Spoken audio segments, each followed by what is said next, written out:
Hello नमस्ते।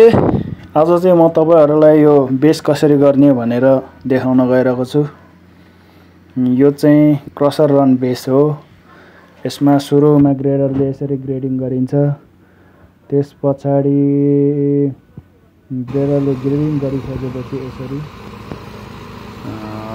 रोलरले पानी छम्केर पानी अगाडि छम्काउने छम्केर मजाले पानीले भिजाएपछि रोलर ओके पुग्ने गरी गर्नुपर्छ है। कम्प्याक्सन मजाले कम्प्याक्सन पुगेपछि पुग्ने गरी भाइब्रेट गर्ने मजाले फुल भाइब्रेसनमा 4-5 चोटी मजाले चलाएर जब कम्प्याक्सन पुगिसक्छ त्यसपछि यसलाई फेरि हामीले डेन्सिटी टेस्ट गर्नुपर्ने हुन्छ।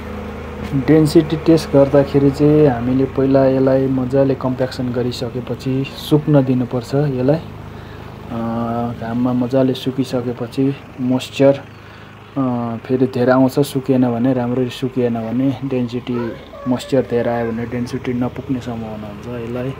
त्यसकारणले गर्दाखेरि पहिला डेन्सिटी पुग्नुको लागि मजाले सुक्नु पनि जरुरत हुन्छ।